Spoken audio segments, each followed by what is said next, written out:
Nag-vibrate ang cellphone sa loob ng kanyang basang-basang bulsa. Iisang mensahe lang yon, pero sapat na para gumuho ang buong mundo ni Paula Cristina. We regret to inform you. Hindi na niya tinapos basahin, alam na niya. Ang mga salitang yon ay parang lason na unti-unting kumakalat sa kanyang sistema. Pinapatay ang bawat hibla ng pag-asa na natitira sa kanya.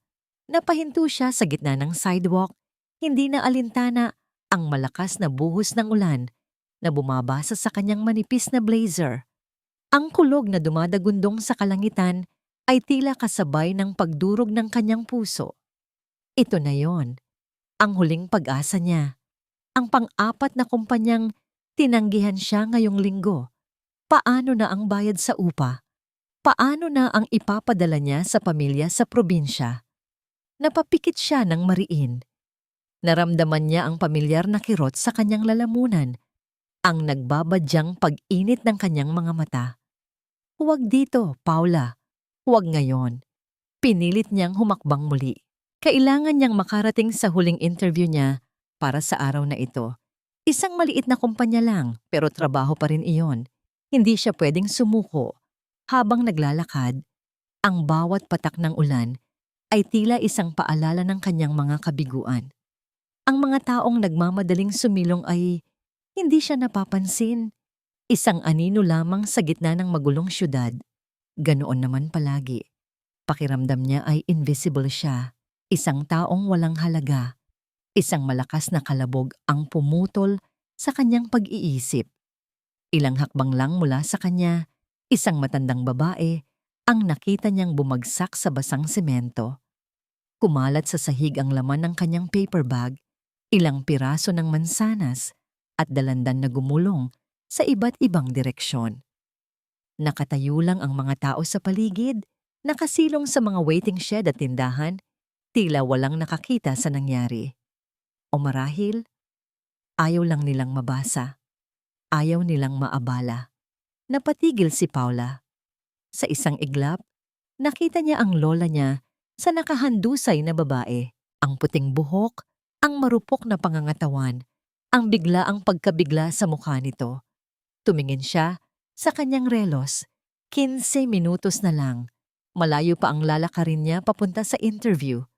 Kung hihinto siya, siguradong mahuhuli siya. At sa panahon ngayon, ang pagiging huli ay katumbas na ng isa na namang pagtanggi. Diretso lang, Paula. May ibang tutulong dyan. Utos ng isang bahagi ng kanyang isip. Ang bahagi ng kanyang isip. Ang bahaging praktikal. Ang bahaging pagod ng masaktan. Pero hindi niya kaya. Sinubukan niyang humakbang palayo. Pero ang mga paa niya ay tila nakapako sa semento. Sa bawat segundo na lumilipas, ang imahe ng matanda ay lalong nagiging malinaw. Ang bahagyang panginginig ng mga kamay nito, ang pagkadismaya sa mga mata habang pinipilit bumangon. Paano kung lola niya iyon? Paano kung ang ina niya? Iiwanan na lang ba siya sa gitna ng daan na parang isang basahan? Napapikit siya ng mariin, huminga ng malalim. At sa isang iglap, binitawan niya ang pangarap ng interview na yon. Binitawan niya ang lahat ng pag-aalinlangan. Tumakbo siya pabalik. Hindi na inalintana ang sarili niyang basang-basa na kalagayan. Ginamit niyang panangga sa ulo ng matanda ang manipis na folder na naglalaman ng kanyang resume.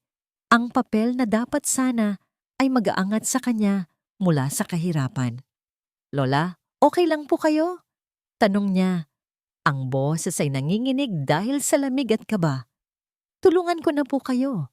Dahan-dahan niyang inalalayan ang matanda. Namimilipit ito sa sakit. May gasgas ang tuhod nito at tila nabalian ito ng paa. Salamat, Ineng. Halos pabulong na, sabi ng matanda. Ang boses ay mahina. Ang sakit ng paa ko. Dadaling ko po kayo sa ospital. Mabilis na sabi ni Paula. Tumingin siya sa paligid, desperadong naghahanap ng taxi. Ang bawat segundong lumilipas ay parang isang karayom na tumutusok sa kanyang dibdib. Halos lumuhod na siya sa kalsada para lang may humintong taxi. Sa wakas, isang mabait na driver ang naawa at huminto para sa kanila. Maingat niyang inalalayan ang matanda papasok sa sasakyan. Habang nasa biyahe, dun lang nagsimulang mag-sink in sa kanya ang lahat.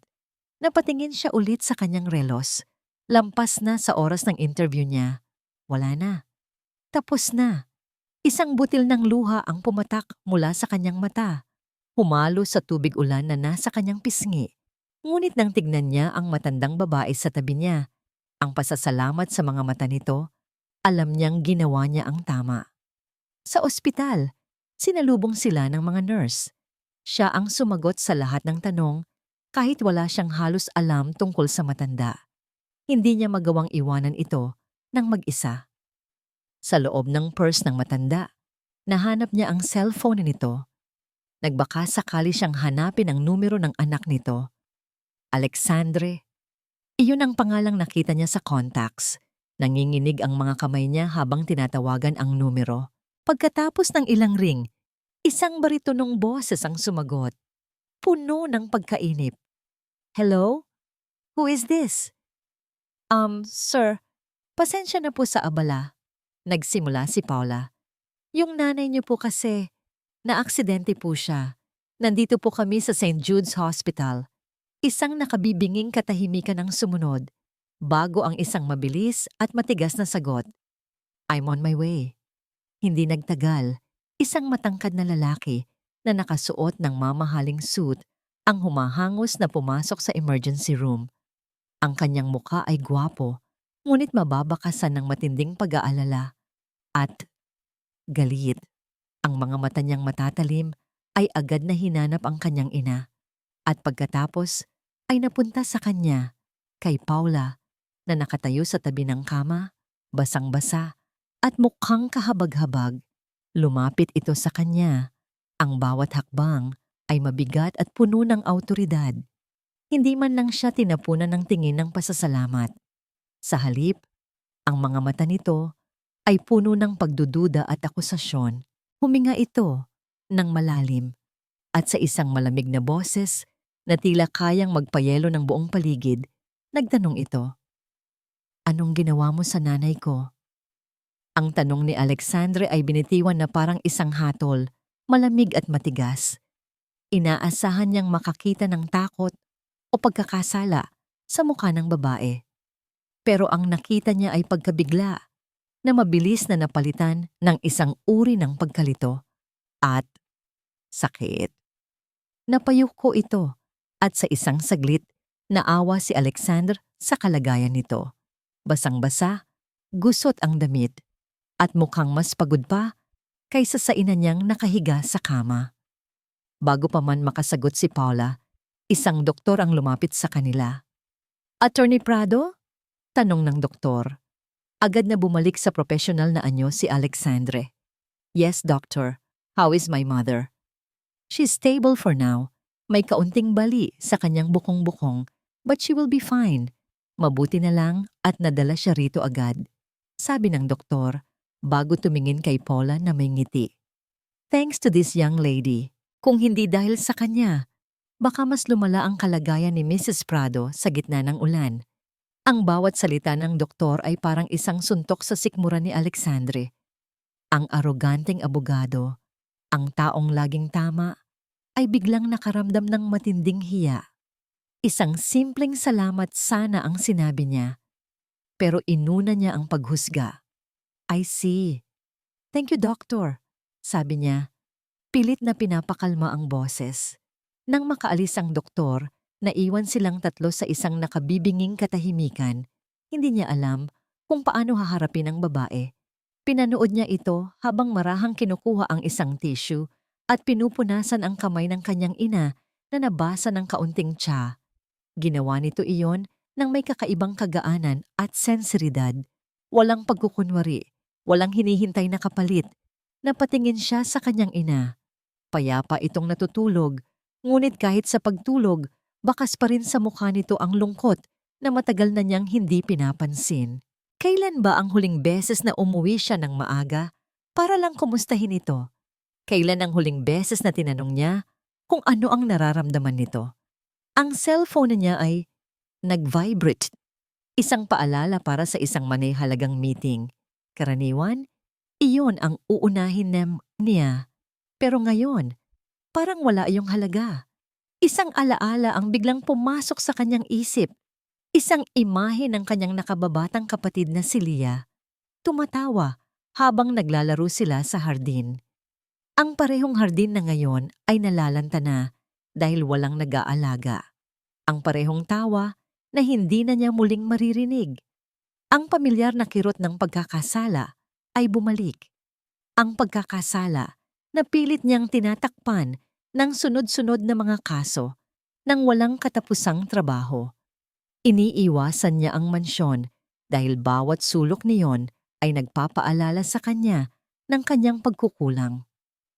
At itong estrangherang ito, sa loob lamang ng ilang oras, ay naibigay sa kanyang ina ang kalinga na matagal na niyang ipinagkakait. Hindi na niya natiis. Kailangan niyang gumawa ng paraan. Kailangan niyang itama ang kanyang pagkakamali. Lumapit siya kay Paula. Miss, napatigil siya. Hindi man lang niya alam ang pangalan nito. Paula po. Paula Cristina. Mahinang sagot nito. Hindi pa rin makatingin ng diretso sa kanya. Paula! Ulit niya. Huminga siya ng malalim. I want to apologize. Mali ang inasal ko kanina. I was just worried. Thank you for saving my mother. Nag-angat ng tingin si Paula at sa unang pagkakataon, nakita niya ang mga mata nito, malungkot, pero may kislap ng kabaitan. Tumango lang ito bilang sagot. Hindi sanay si Alexandra sa ganitong sitwasyon. Sanay siyang kontrolado niya ang lahat. Ang katahimikang ito ay nakakabingi, kaya ginawa niya ang alam niyang gawin, ang mag-alok ng solusyon. Isang solusyon na nababagay sa isang abogadong tulad niya. I have a proposition for you, sabi niya. Ang boses ay bumalik sa pagiging formal at direkta. My mother, she needs a companion, someone to assist her, to talk to her. I can see how she's comfortable with you. I'll pay you well. Triple the standard rate. Natigilan si Paula. Ang pagkalito sa mukha niya ay napalitan ng pagkabigla.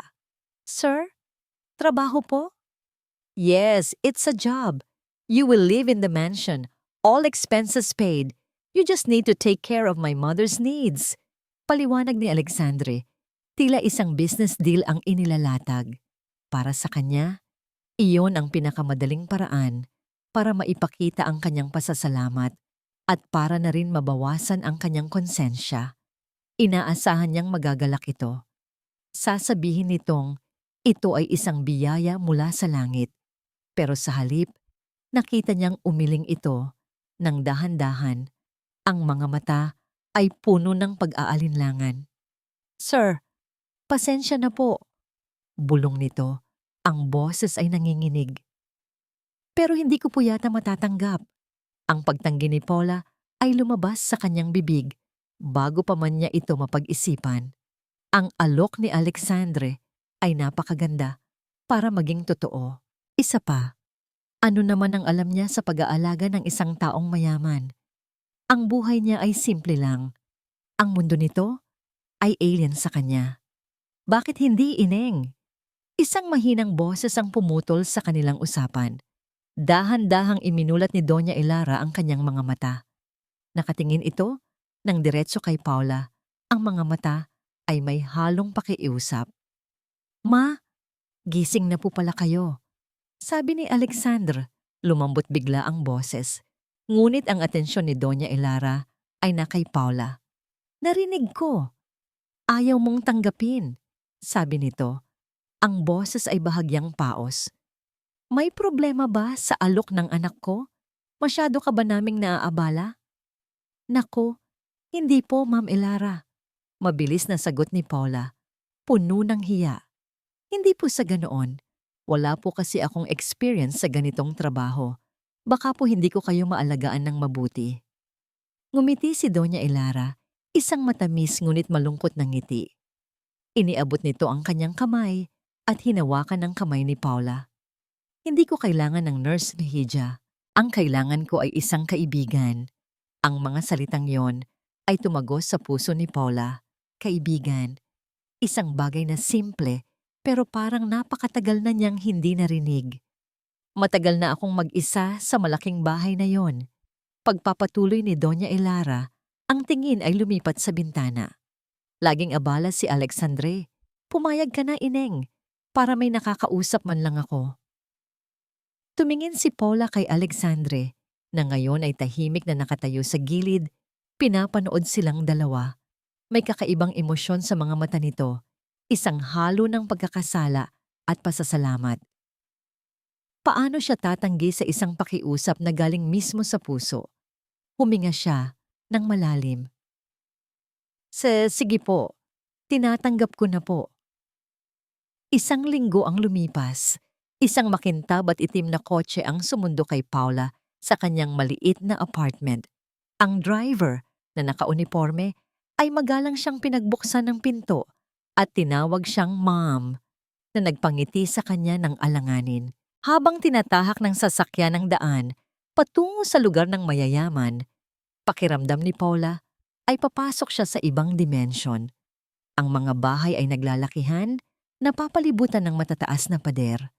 Hanggang sa huminto sila sa harap ng isang napakalaking gate na itim.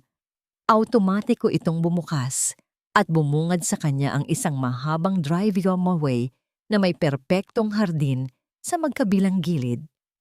Sa dulo, nakatayo ang isang bahay na hindi niya maipaliwanag kung bahay ba o isang palasyo. Nandito na po tayo, Ma'am Paula, sabi ng driver. Napalunok si Paula habang bumababa ng sasakyan. Bawat hakbang niya sa marmol na sahig ng pasukan ay tila isang malakas na dagundong sa kanyang dibdib. Ano ba itong pinasok niya? Isang babae ang sumalubong sa kanila sa pinto. Ngunit hindi ito si Doña Elara. Ang babae ay napakaganda, balingkinita ng katawan, at nakasuot ng isang eleganteng pulang bestida na tila mas mahal pa sa kabuuang upa niya sa apartment sa loob ng isang taon. Ang buhok nito ay perpektong nakaayos at ang ngiti nito ay kasing perpekto. Ngunit hindi umaabot sa kanyang mga mata. You must be Paula, sabi ng babae. Ang boses ay matamis ngunit may bahid ng lamig.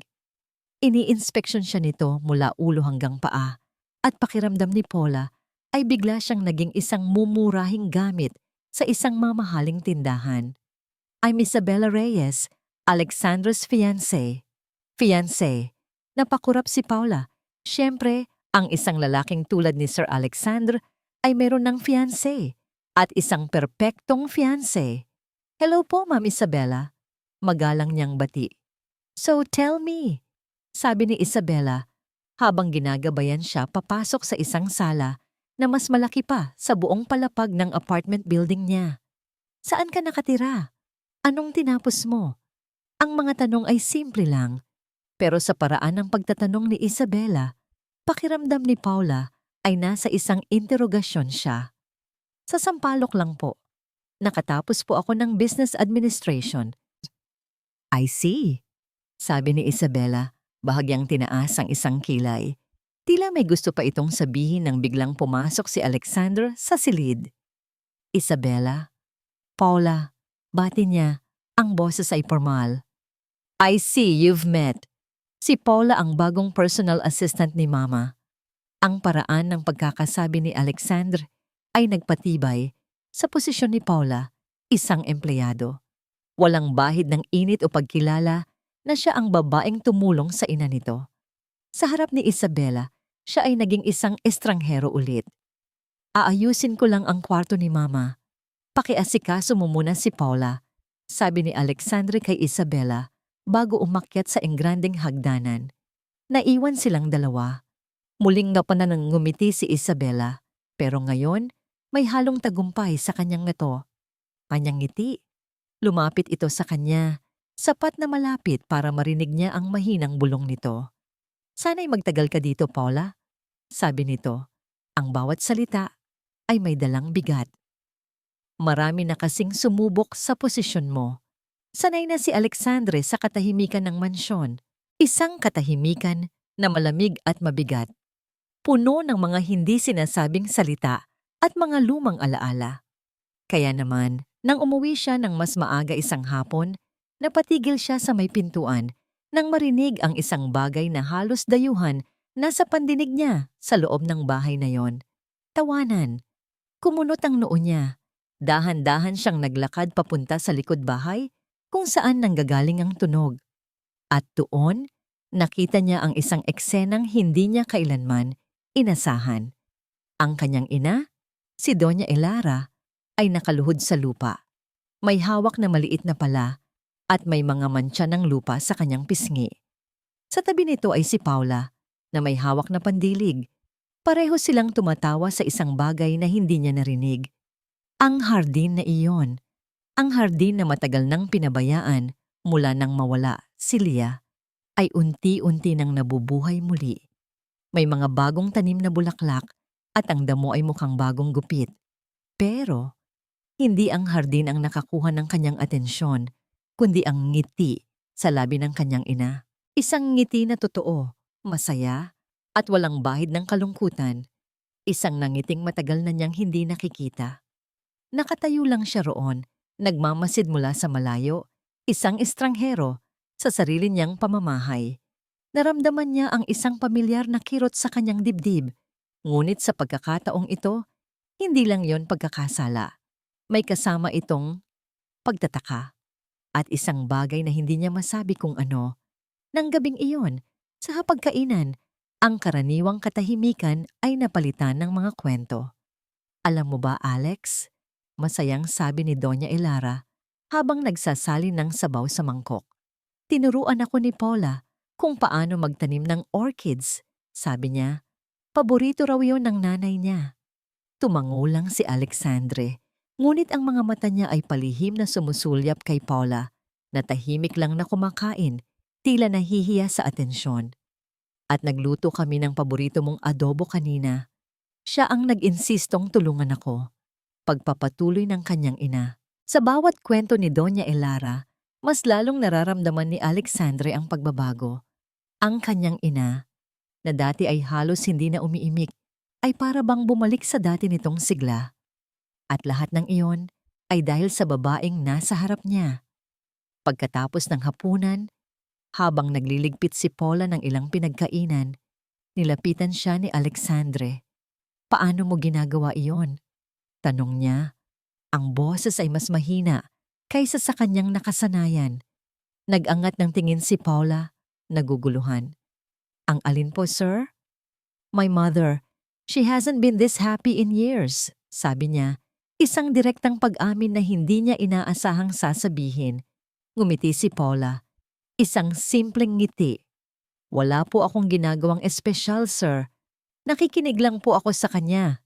Nakatitig lang si Alexandre. Nakikinig. Isang bagay na napakasimple, pero hindi niya nagawa. Habang papatalikod na si Paula dala ang tray, hindi sinasadyang natapakan niya ang isang basang bahagi ng sahig. Bigla siyang nawalan ng balanse. Sa isang iglap, kumilos si Alexandre. Mabilis niyang binitiwan ang hawak na papeles at sinalo ito.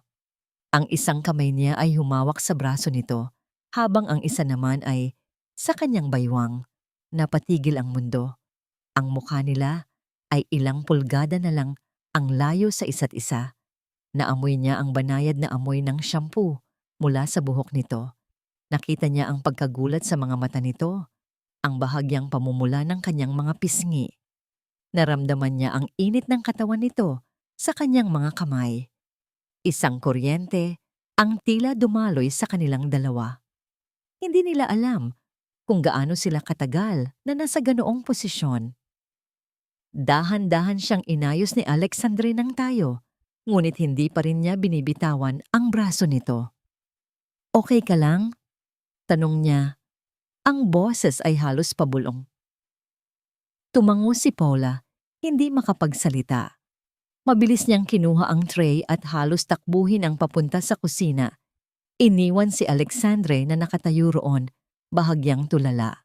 Pinagpagan niya ang kanyang suit, pilit na iwinawaksi ang kakaibang pakiramdam. Ngunit bago pa man niya maproseso ang lahat, nagring ang kanyang cellphone.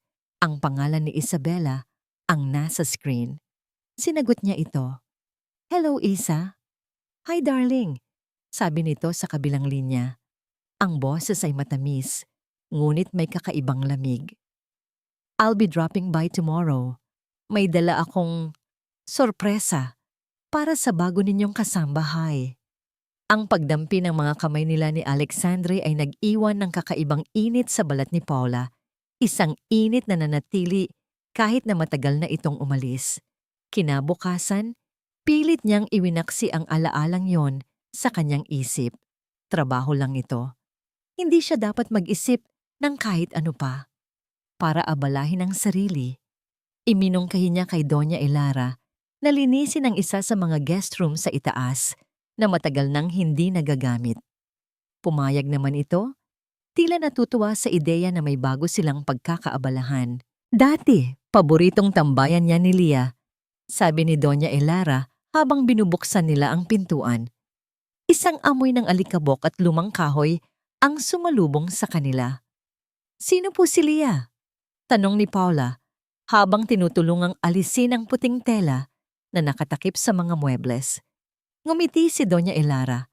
Isang ngiting malayo ang tingin. "Ang bunso kong anak." Habang naglilinis sila, nagpatuloy sa pagkukwento si Doña Elara. Mga kwento tungkol sa kanyang kabataan, sa kung paano niya nakilala ang yumaong asawa. Sa bawat kwento, mas lalong gumagaan ang loob ni Paula sa kanya. Hindi na siya isang amo, kundi isang kaibigan, isang ina. Sa ilalim ng isang kama, may nakita si Paula na isang malaking baul na gawa sa kahoy. "Ano po ito, Ma'am Elara?" tanong niya. "Naku, mga lumang gamit lang siguro yan," sabi ni Doña Elara. Dahil sa kuryosidad, binuksan ito ni Paula. Sa loob, sa ilalim ng mga lumang bestida at kumot, may isang makapal na album na balot sa katad. Maingat niya itong kinuha. "Isang photo album po," sabi niya. Umupo sila sa gilid ng kama at nagsimulang tignan ang mga litrato. Mga litratong kupas na, ngunit buhay na buhay pa rin ang mga alaala. Nakita ni Paula ang isang batang Alexandre, nakangiti habang karga-karga ng kanyang ama. Nakita niya ang masayang pamilya nila noong araw, hanggang sa isang partikular na litrato ang nakakuha ng kanyang pansin. Isang batang babae na may mahabang buhok at dalawang malalalim na dimples. Ang mga mata nito ay kasing singkit ng kay Alexandre at ang ngiti nito ay kasing liwanag ng araw. "Sino po siya, Ma'am Elara?" mahinang tanong ni Paula, puno ng paghanga. "Ang ganda niya po. Kamukha po ni Sir Alexandre." Sa isang iglap, nawala ang nangiti sa mukha ni Doña Elara. Nagdilim ang mukha nito at ang init na kanina lang ay naroon sa pagitan nila ay biglang naglaho na parang bula. Ang mga kamay nitong kanina lang ay masayang nagtuturo sa mga litrato ay nagsimulang manginig. Walang salitang hinablot nito ang album mula sa mga kamay ni Paula. Ang kilos ay biglaan at marahas na ikinagulat niya. "Wala ito," sabi ni Doña Elara. Ang boses ay malamig at walang emosyon. Mabilis nitong isinara ang album, ibinalik sa baul at tinakpan. Pagkatapos ay tumayo ito, hindi man lang tumitingin sa kanya. "Iwan mo na muna ako, Paula," sabi nito. Ang boses ay basag. Masama ang pakiramdam ko. Hindi na nakapagsalita si Paula. Napanood na lang niya ang papalabas na si Doña Elara mula sa silid. Iniwan siyang mag-isa sa gitna ng alikabok at katahimikan, puno ng pagkalito at pagsisisi. Anong nasabi niya? Anong nagawa niya? Buong araw, ang masiglang mansyon ay muling binalot ng pamilyar na lamig. Hindi lumabas si Doña Elara sa kanyang kwarto, kahit ang mga katulong ay nagtataka. Nang gabing iyon, hindi mapakali si Paula sa kanyang silid. Nag-aalala siya. Dahan-dahan siyang lumabas para kumuha ng tubig. Habang dumadaan siya sa tapat ng kwarto ni Doña Elara, may narinig siyang isang tunog na nagpatigil sa kanyang paghinga. Isang pigil na pag-iyak. Mahina lang yon, halos hindi marinig. Ngunit para kay Paula, iyon ang pinakamalungkot na tunog na narinig niya sa buong buhay niya. May ngiti sa labi ni Isabela habang pinagmamasdan ang kanyang refleksyon sa salamin ng kanyang mamahaling sasakyan. Isang perpektong ngiti na pinraktis niya ng paulit-ulit. Ngayong araw, gaganap siya sa pinakamahalagang papel ng kanyang buhay, ang mapagmahal na fiancé. Dala niya ang isang bouquet ng mga puting rosas para kay Doña Elara at isang maliit, magarang paper bag. Sa loob ng paper bag na yon, nakatago ang kanyang sorpresa. Pagpasok niya sa mansyon, sinalubong siya ng isang katulong. Ang ambience ay mas malungkot kaysa sa dati na ipinagtaka niya. Mas mabuti. Ang drama ay laging pabor sa kanya. Nasaan si Tita Elara? Tanong niya sa matamis na boses. Nasa kwarto po, ma'am. Masama raw po ang pakiramdam. Oh, really? And what about Paula? Nasa hardin po. Nag-iisa. Perfect. Ngumiti si Isabela. Pinuntahan niya muna si Paula sa hardin. Nakaupo ito sa isang bench, halatang malalim ang iniisip. Mukhang apektado sa pagbabago ng mood ng matanda. Isip ni Isabela. Kawawang probinsyana. Paula, darling! Bati niya. Puno ng pekeng pag-aalala. I heard Tita isn't feeling well. May nangyari ba? Umiling lang si Paula. Hindi ko po alam, Ma'am Isabela. Well, I brought her flowers to cheer her up. Sabi ni Isabela, iwinawagayway ang bouquet. Iniwan niya ang kanyang mamahaling handbag sa bench kasama ang paper bag. Pwede mo ba akong samahan sa loob? Maybe you can help me arrange these flowers in a vase. Walang kamalay-malay na tumango si Paula. Habang naglalakad sila pabalik sa mansyon, sinisigurado ni Isabela na ang atensyon ni Paula ay nasa kanya. Kinukwentuhan niya ito tungkol sa mga plano nila sa kasal ni Alexandre. Mga detalyeng alam niyang magpaparamdam kay Paula na lalo siyang hindi kabilang. Pagdating sa sala, biglang napatigil si Isabela at tinapik ang kanyang noo. Oh my goodness! I am so forgetful! Sabi niya na may halong pagkainis sa sarili. Naiwan ko yata ang briefcase ko sa bench sa labas. May importante pa namang mga dokumento doon. Paula, would you be a dear and get it for me? Sige po, ma'am. Sagot ni Paula at agad na lumabas. Ito na ang pagkakataon ni Isabela. Habang wala si Paula, mabilis niyang inilabas mula sa paper bag ang isang folder at ipinatong ito sa ibabaw ng coffee table. Bahagyang nakabukas para makita ang laman. Pagbalik ni Paula dala ang briefcase, sinalubong siya ni Isabela ng isang nag-aalalangang ngiti. Thank you so much, sabi ni Isabela. At sa sandaling iabot ni Paula ang briefcase, sinadya ni Isabela na matabig ang braso ni Paula. Ang briefcase ay nahulog sa sahig. Bumukas ito at kumalat ang laman. Isang tumpok ng mga papeles. At sa ibabaw ng lahat, isang pamilyar na papel. Ang resume ni Paula Cristina. May malaking pulang selyo sa sulok. Rejected. At sa ilalim, may sulat kamay na nota. Not qualified. Lacks credentials and proper background. Nanlaki ang mga mata ni Paula para siyang binuhusan ng malamig na tubig. At sa perpektong tiempo, bumaba si Alexandre mula sa hagdanan na alarma sa ingay. What's going on here? Tanong niya. Oh my God! Sabi ni Isabela. Ang boses ay puno ng pagkukunwaring gulat. Dahan-dahan niyang pinulot ang resume ni Paula. Tinitignang mabuti na parang ngayon lang niya ito nakita. Alex, tingnan mo to. Lumapit si Alexandre. Ang mukha ay naguguluhan. Kinuha niya ang papel mula kay Isabela. Napatitig siya sa resume. Pagkatapos ay kay Paula na ngayon ay namumutla at hindi makapagsalita. Wait, I remember her now. Pagpapatuloy ni Isabela, bawat salita ay maingat na pinili. Para magtanim ng lason, she applied for a secretarial position sa isa sa mga kumpanya namin. I reviewed her application myself. Tumingin siya kay Alexandre. Ang mga mata ay puno ng pag-aalala. Oh my God, Alex! Siya yung babaeng tinanggihan ko. Anong ginagawa niya dito? This can't be a coincidence. Ang mga salita ay binitiwan sa hangin mabigat at puno ng implikasyon. Isang akusasyon na hindi direktang sinabi, pero malinaw na malinaw. Si Paula ay isang manloloko, isang oportunista na planado ang lahat para makapasok sa buhay nila. Napako ang tingin ni Alexandre kay Paula, ang init at paghanga na nagsimulang mamuo sa kanyang dibdib sa mga nakaraang araw ay biglang naglaho. Napalitan iyon ng isang malamig at matalim na pagdududa. Humarap siya kay Paula, ang mukha ay seryoso at walang emosyon. Totoo ba ito, Paula? Ang tanong ni Alexander ay tumama kay Paula na parang isang malakas na sampal. Totoo ba ito, Paula? Gusto niyang sumagot. Gusto niyang magpaliwanag na oo. Nag-apply siya, pero hindi niya alam na konektado yon sa kanila.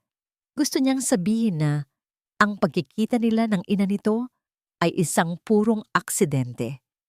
Pero walang salitang lumabas sa kanyang bibig. Ang kanyang lalamunan ay tila pinipiga at ang kanyang isip ay nablangko sa harap ng dalawang pares ng matang nakatitig sa kanya. Ang isa ay puno ng nag-aapoy na pagdududa at ang isa naman ay puno ng pekeng awa. I can explain. Sa wakas ay naibulong niya. Ang boses ay nanginginig. Pero umiling si Alexander, isang maliit ngunit matalas na kilos na nagsasabing huli na ang lahat. I think I've heard enough. Kinuha niya ang resume at ibinalik kay Isabella. Take care of this. I have to check on my mother. At sa isang iglap, tumalikod na siya at umakyat sa hagdanan. Iniwan si Paula na nakatayo roon. Pakiramdam ay mas masahol pa sa isang kriminal na nahatulan na. Ang bawat hakbang ni Alexandre paakyat ay parang isang dagok sa kanyang dibdib. Ang pader na unti-unti nang bumabagsak sa pagitan nila ay muling itinayo. Mas mataas, mas matibay, at gawa sa purong pagdududa. Mula sa araw na yon, nagbago ang lahat. Ang mansyon na nagsimula ng magkaroon ng buhay at init ay muling naging isang malamig at tahimik na lugar. Si Alexander ay naging isang anino.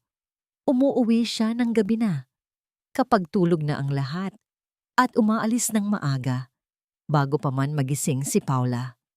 Ang mga pagkakataong nagkakasalubong sila sa pasilyo ay puno ng alanganing katahimikan. Hindi na siya nito tinitignan sa mata.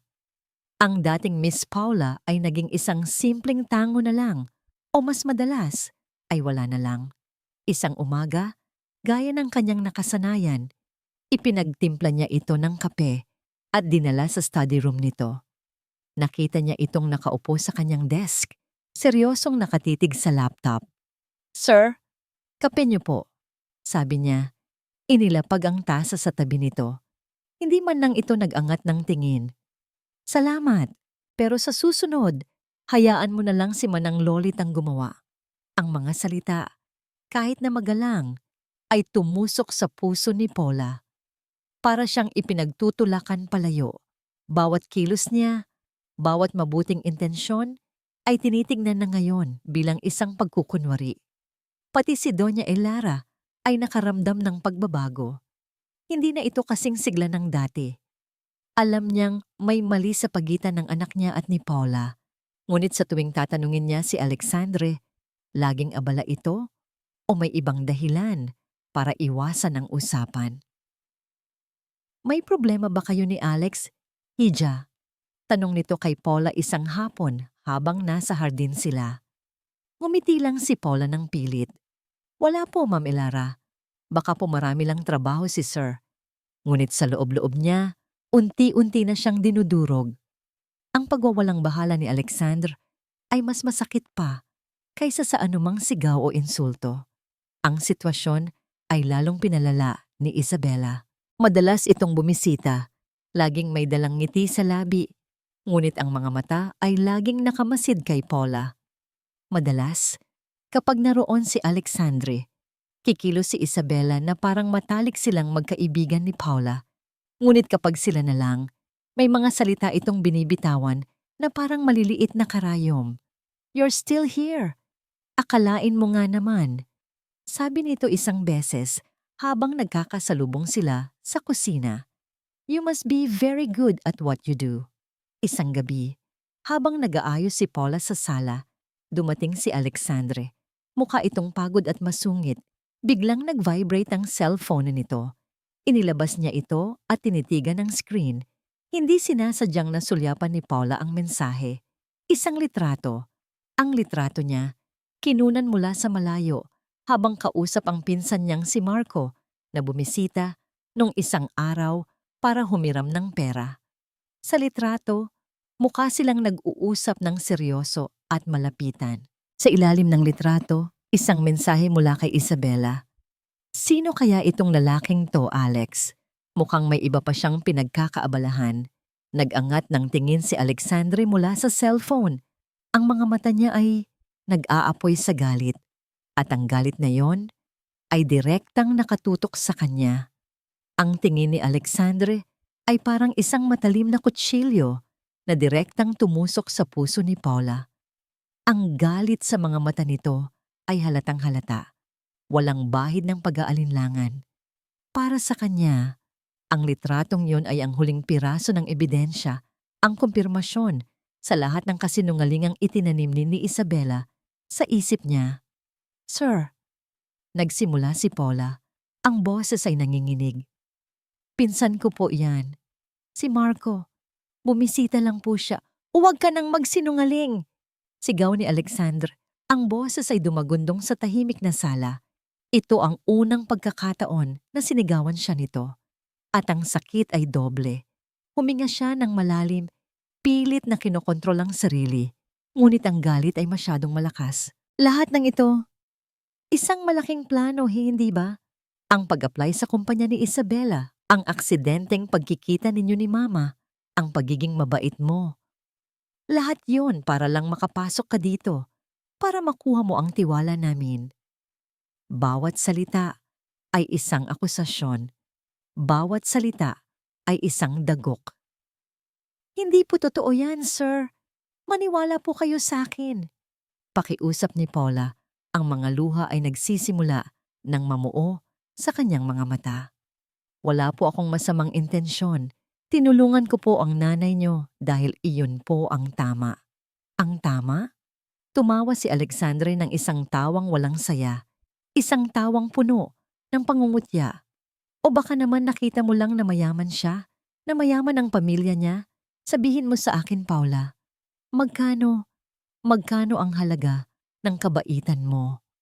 Ang tanong na yon ang sumira sa lahat. Ang lahat ng pagod, lahat ng sakit, lahat ng pagpipigil ay biglang bumigay. Napahagulgol si Paula, hindi na dahil sa takot, kundi dahil sa purong sakit. Ang dignidad niya, ang pagkatao niya ay niyurakan sa harap niya.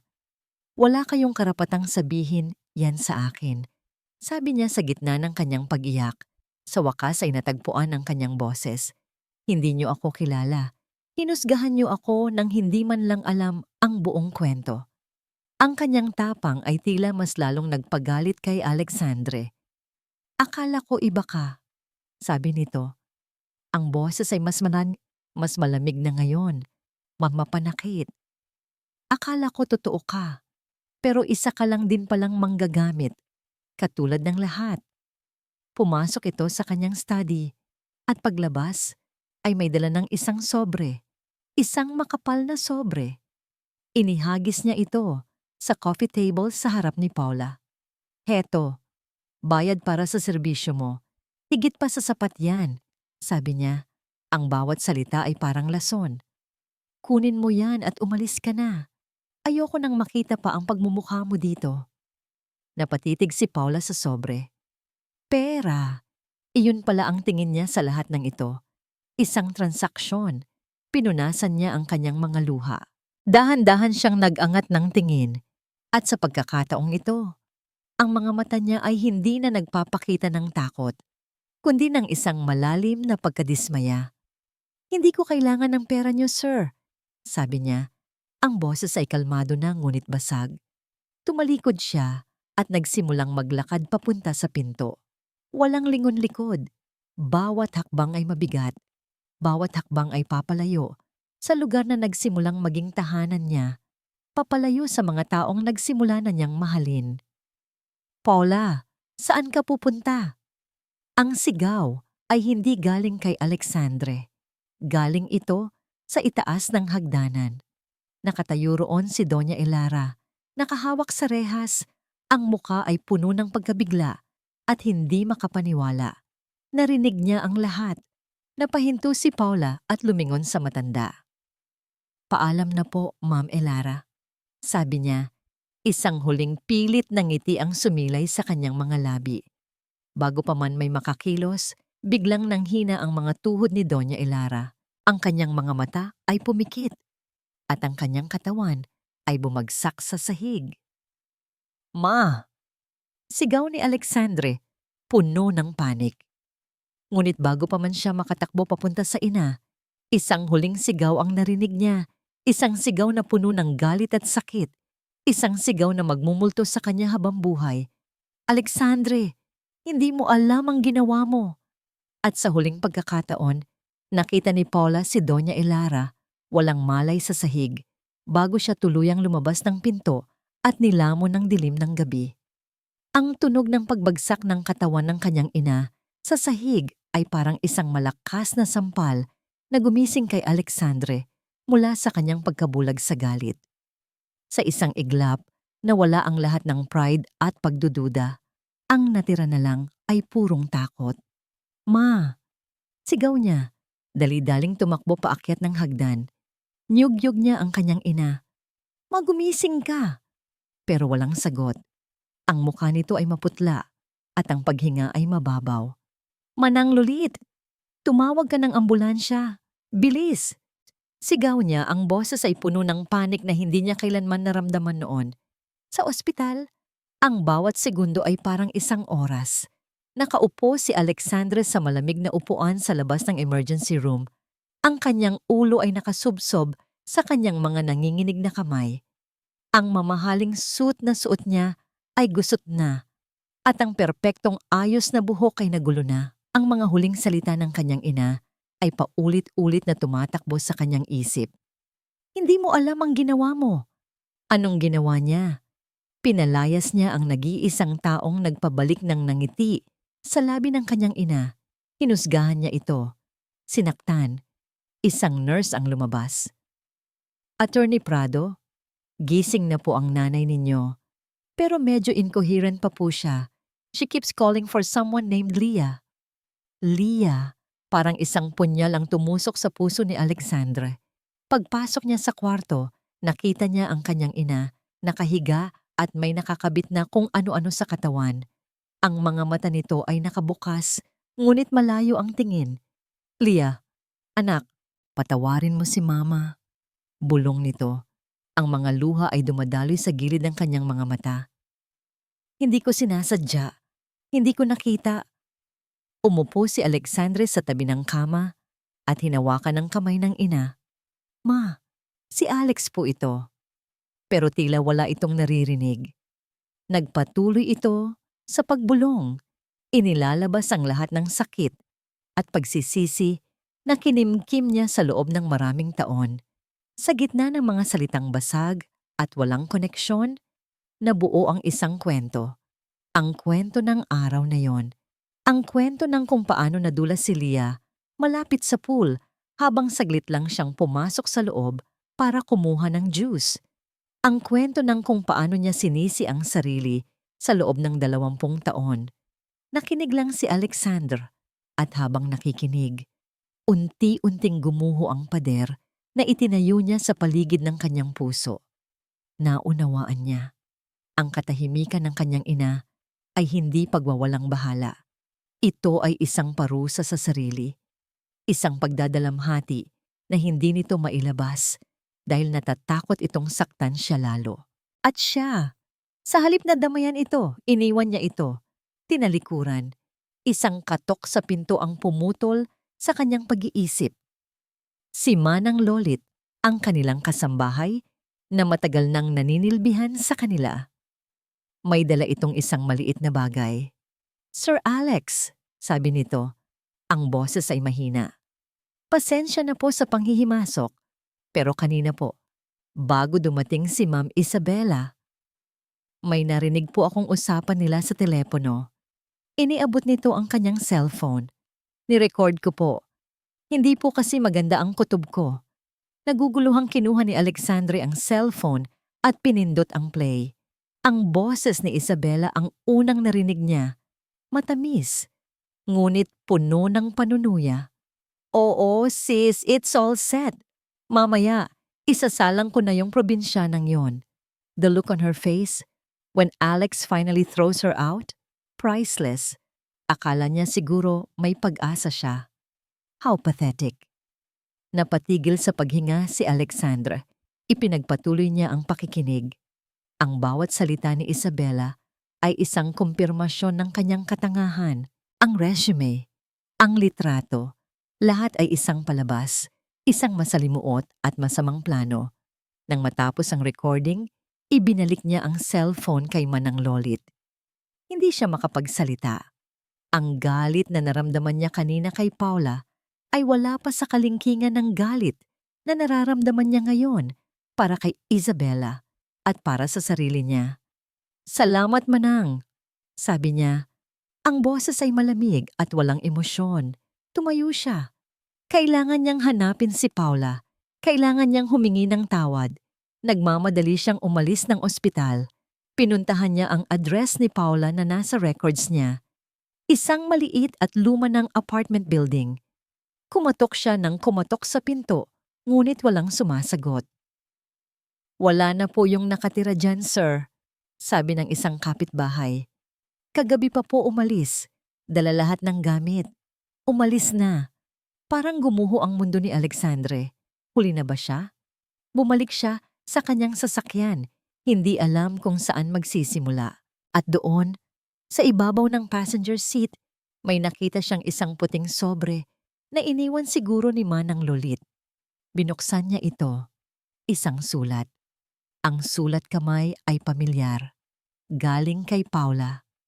Para kay Ma'am Elara. Sana po ay nasa mabuti kayong kalagayan. Pasensya na po kung hindi na ako nakapagpaalam ng maayos. Maraming salamat po sa lahat. Sa ilang linggo ko pong pananatili sa inyo, ipinaramdam niyo po sa akin na may halaga ako. Kayo po ang nagturo sa akin na ang tunay na yaman ay wala sa pera, kundi sa kabutihan ng puso. Huwag po kayong mag-alala sa akin. Okay lang po ako. Dahil po sa inyo, natutunan kong muling maniwala sa sarili ko. Nagmamahal. Paula na pahawak. Nang mahigpit si Alexander sa manibela. Ang bawat salita sa sulat ay parang isang sampal sa kanya. Ang babaeng tinawag niyang manggagamit ay may mas malinis na puso kaysa sa kanya. Napayuko siya. At sa unang pagkakataon, sa loob ng maraming taon, ang makapangyarihang si Attorney Alexandre Prado ay umiyak. Isang iyak na puno ng hapis at matinding pagsisisi. 2 buwan. 2 buwan ng walang tigil na paghahanap. Ginamit ni Alexandre ang lahat ng kanyang koneksyon at resources. Nag-hire siya ng private investigator. Tinawagan niya ang bawat kakilala na maaaring makapagturo kung nasaan si Paula para siyang naghahanap ng isang multo. Sa loob ng 2 buwang iyon, mas maraming oras siyang ginugol sa tabi ng kanyang ina na ngayon ay unti-unti nang bumabalik ang lakas. Ang trahedya ay nagbukas ng daan para sa kanilang dalawa na mag-usap, talagang mag-usap sa unang pagkakataon. Pinag-usapan nila si Leah. Umiyak sila. Nagpatawaran. Ang sugat na matagal nang nakabukas ay nagsimula ng maghilom. Si Isabela, hindi na niya ito muling kinausap. Isang text message lang ang ipinadala niya. It's over. Don't ever contact me or my family again. Alam niyang sapat na yon. Ang kahihiyan sa alta sosyedad ay mas masahol pa sa anumang kaso na isasampa niya. Ngunit kahit na unti-unting bumabalik sa ayos ang buhay niya, may isang malaking kulang, si Paula. Isang hapon, habang pauwi na siya mula sa isang meeting, isang tawag ang natanggap niya mula sa investigator. Sir Prado, may lead po tayo. May isang Paula Cristina po na nagvo-volunteer sa isang ampunan sa probinsya ng Laguna. Ang pangalan po ng ampunan ay Tahanan ng Pag-asa. Sa isang iglap, bumilis ang tibok ng puso ni Alexandre. Pupuntahan ko. Hindi na siya nag-atubili. Nagmaneho siya papuntang Laguna. Ang mga kamay ay mahigpit na nakahawak sa manibela. Sa buong biyahe, inuulit niya sa kanyang isip ang mga sasabihin niya. Pero habang papalapit siya, lahat ng iyon ay naglaho. Alam niyang walang script na makapagsasabi ng bigat ng kanyang pagsisisi. Ang Tahanan ng Pag-asa ay isang simple at maliit na lugar, ngunit puno ng buhay. May mga batang naghahabulan sa damuhan, ang kanilang mga tawa ay umaalingaw-ngaw sa hangin. At doon, sa ilalim ng isang malaking puno ng mangga, nakita niya ito. Nakaupo si Paula sa isang banig, napapaligiran ng maliliit na bata. May hawak siyang libro at nagbabasa ng isang kwento. Ang kanyang buhok ay nakatali lang ng simple. Wala siyang suot na magarbong damit, ngunit para kay Alexander, hindi pa siya kailanman naging ganito kaganda. May isang kapayapaan sa mukha niya na hindi niya nakita noon. Isang kumpiyansa, isang liwanag na nanggagaling sa loob. Nakatayo lang si Alexandre sa malayo. Pinapanood siya.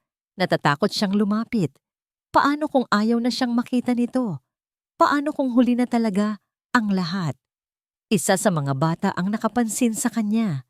Tumakbo ito palapit kay Paula at may ibinulong. Dahan-dahang nag-angat ng tingin si Paula. Nagkatama ang kanilang mga mata.